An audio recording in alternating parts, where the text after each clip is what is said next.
제가 가장 사페라고 생각되는 애는 그 애였어요. 용인에서 19살짜리인데 여자 중학생을 거의 살을 발라낸 애가 있어요. 직접 만나봤거든요. 그런 경우는 확실히 사이코패스 같아요. 사이코패스인데 소시오패스처럼 위장하다가 결국은 폭발해버린 경우죠. 그러니까 이런 경우도 되게 다양해요. 왜 사이코패스라고 해서 모두 하나가 아니거든요. 왜냐하면 우리가 보통 사이코패스라고 하면 어떤 사이코패스냐를 또 구분해요.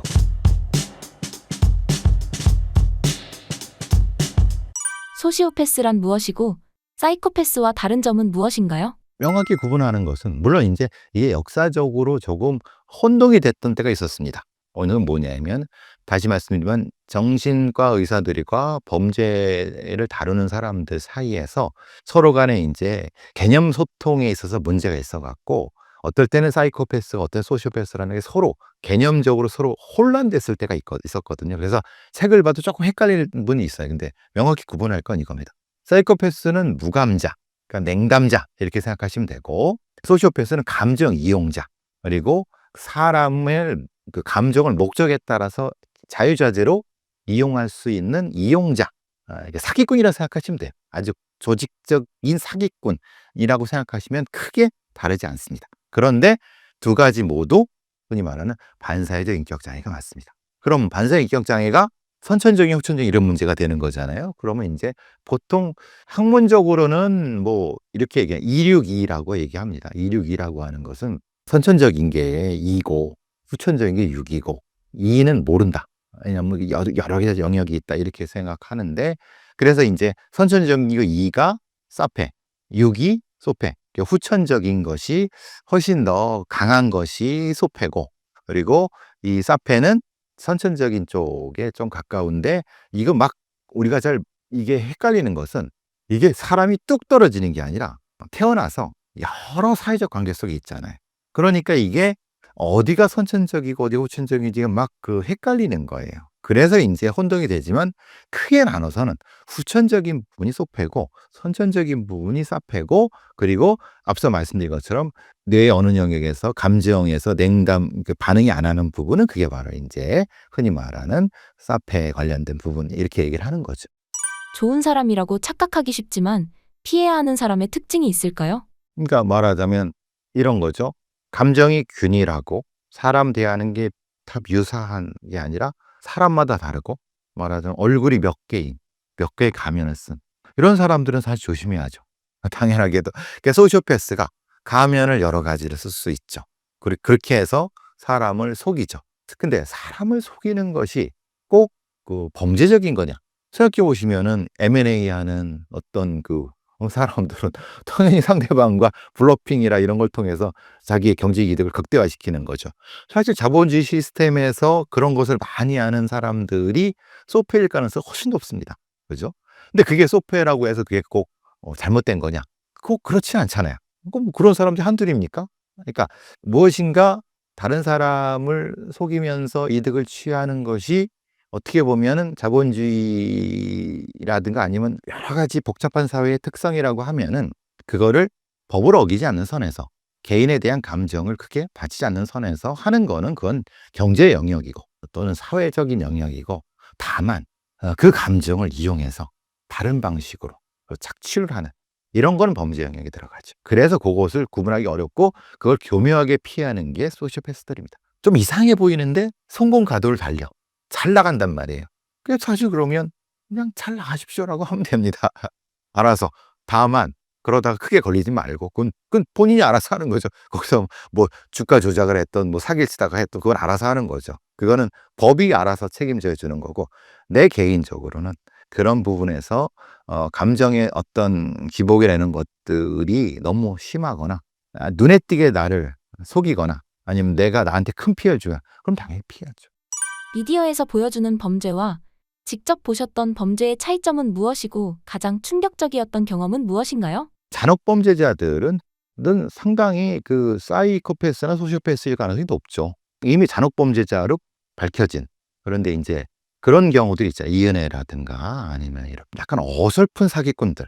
그러니까 어설픈 사기꾼들이 조금 아주 지능적인 사기꾼이 돼가서 결국 그래서 사람을 다치게 하고 죽게 만든 이런 경우들이 있을 수 있고. 그러니까 이게 소시오패스의 진화죠, 말하자면. 그런 경우도 있고, 그리고 면세방아범 같이 그냥 외톨이 같은 형태로 불지르고 다니는 경우도 있을 수 있고. 근데 인제 보통 우리가 미디어를 통해 보는 어떤 사이코패스나 소시오패스는 사실 과장돼 있는 거죠. 과장되게 보여주려고 하니까 그런 거고. 이 행동이 좀 튀죠. 그러니까 이제 뭐 나인퍼즐이라고 하는 요번에 김다미 씨 나오고 손석구 씨 나오는 그런 것도 그러니까 이런 거죠. 범죄자로 의심받는 뭐 프로파일러 뭐 이렇게. 그래서 그건 그겁니다. '아 프로파일러 자체가 조금 사페 기질이 있구나.' 이걸 전제로 하는 겁니다. 근데 프로파일러라고 해서 꼭 그 사페 기질이 있다 그런 것이 아니라 어딘가 집중도가 높고 사이코패스들을 관찰하고 그들을 탐지하기 위해서는 그들과 비슷하게 생각을 해야 되니까 그렇게 흉내를 냈거나 아니면은 그런 측면이 있는 사람들이 그런 채용되는 거죠. 그러니까 현실과 실제를 좀 헷갈리지만 그거는 당연히 그게 재미를 위해서 하는 거니까 그렇게 생각하시면 되는 거고, 다만 실제로도 인제 프로파일러 중에서도 쪼끔 좀 이제 반사회적인 성격을 가진 사람들이 있을 수 있죠. 있고 좀 뭐 몇 번 보기도 했고.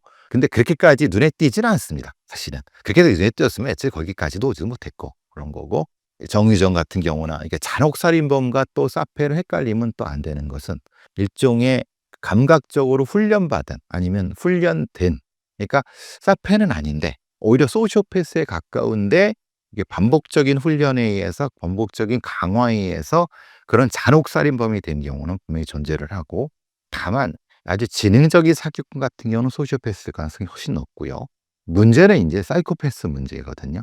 왜냐하면 사이코패스 문제라는 것이 다중살인자, 예를 들면은 뭐 최원종이라든지 서현역의 최원종이라든가 신림 등의 조선이라든가 이런 사회적으로 스스로 버림받았다고 생각하고 사회에 불만이 많아서 다중살인을 하는 범죄자들을 사이코패스로 볼 것이냐라고 하는 논란이 있어요. 제가 보기에는 그런 반사회적인 성격은 있지만은 그들을 모두 사이코패스라고 보기는 어려워요. 그러니까 외국에 같은 외로운 늑대라고 하죠. 외로운 늑대 총격범 같은 경우가 있는데 그건 오히려 분노살인자라든가 아니면 다른 영역으로 분석을 해야 되는데, 근데 이거는 인제 말하자면 범죄 분석이라든가 이런 원칙적인 부분이고 대중들이 요구하는 건 달라요.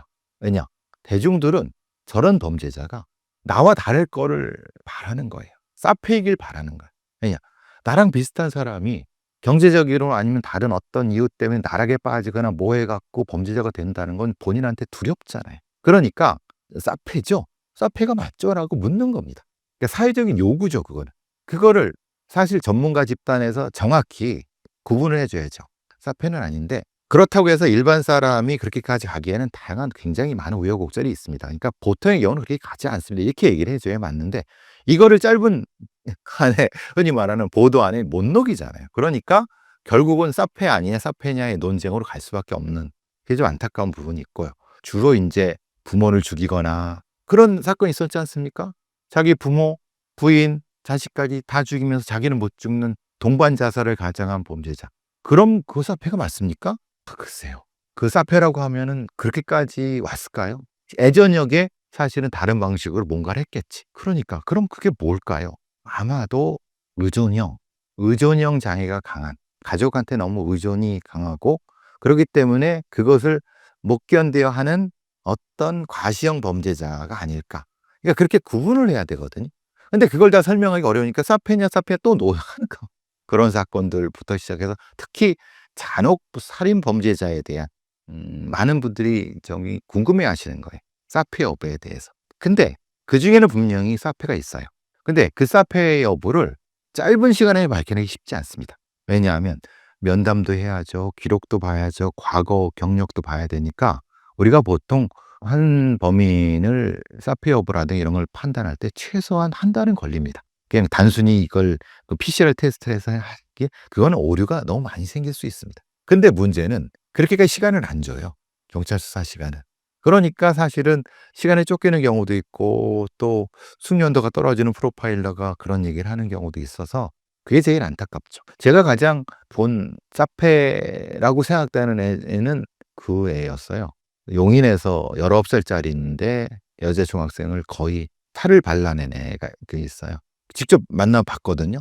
그런 경우는 확실히 그건 사이코패스 같아요. 그러니까 사이코패스인데 소시오패스처럼 위장하다가 결국은 폭발해 버린 경우죠. 그러니까 이런 경우도 되게 다양해요. 왜 사이코패스라고 해서 모두 하나가 아니거든요. 왜냐하면 우리가 보통 사이코패스라고 하면 어떤 사이코패스냐를 또 구분해요. 왜냐하면 아까 말씀드린 세 가지 영역이 있다 그랬죠. 감정성이 강하냐 아니면 반사회성이 강하냐 일탄핵이 강하냐 이거에 따라서 우리가 점수 중에서도 그 점수가 어디가 높은 이런 게 다 다르거든요. 거기에 따라서 이 범죄를 어떻게 다루느냐 방법이 다르니까 그래서 인제 그걸 구분해야 되는데 구분 안 하고 그냥 보통 잔혹하게 토막을 냈으니까 사페고 토막 안 내 아니 그렇잖아요. 그 사페 아닌 경우도 토막 내는 경우 많고 그 어떤 경우는 이런 경우죠. 양광준이 같은 경우. 예를 들면 육군 소령인데 자기 부서의 여직원을 죽여서 토막을 내서 한강에 유기한 경우인데 이건 분명히 인제 일종의 직장 내 괴롭힘과 그리고 또 그것을 이 스토킹범과 이게 다 연결된 거거든요. 근데 그걸 정확히 구분을 해야 되거든요. 그러니까 이건 이제 저 양광준이 사이코패스냐? 겉으로 봐서 사이코패스 같지만 저는 사이코패스라고 보진 않아요. 그러니까 그런 걸 구분하기가 쉽지 않죠. 시간이 좀 있어야 되는데. 프로파일러라는 특수한 직업을 가지면서 생긴 직업병이 있으실까요? 아무래도 뭐 많은 뭐 팬분들이나 아니면 뭐 기자분들이 묻고 그런 부분이 있죠. 사람의 행동을 늘 분석합니까? 사람의 말을 그렇게 꼭 그렇게 분석적으로 듣습니까? 그러는 것 같아요. 그리고 사람과 사귀는 거 아니면 감정 교류가 어렵습니까? 어려워요. 왜냐하면 저랑 같이 일을 했던 프로파일러 애들도 사실 결혼했던 애들도 이혼도 많이 하고 또 혼자 사는 애들도 꽤 되고 분명히 부딪히는 게 있는 것 같아요. 보통의 사람들과 뭔가 다른 형태의 행동을 하는 건 맞아요. 그러니까 그게 싫은 건 아닌데 좀 불편한 거니까 아예 내 부모나 내 형제들은 불편해도 가족이니까 어쩔 수 없는 거지만 그게 인제 일종의 나를 보호하기 위해서 그렇게 안 하려고 하죠. 그게 직업병이 되는 거예요. 그러니까 그래서 어떤 행동을 하는 게 아니라 그 행동의 결과가 내가 외톨이가 되거나 아니면 뭐가 튀니까 그걸 안 하려고 뭔가를 보호막을 치고 말을 이렇게 하고 이렇게 하는 것이 오히려 더 불편하고 심리적으로 무겁게 느껴지는 것 같아요. 그게 사실은 직업병이죠. 그게 실제적인 직업병이죠.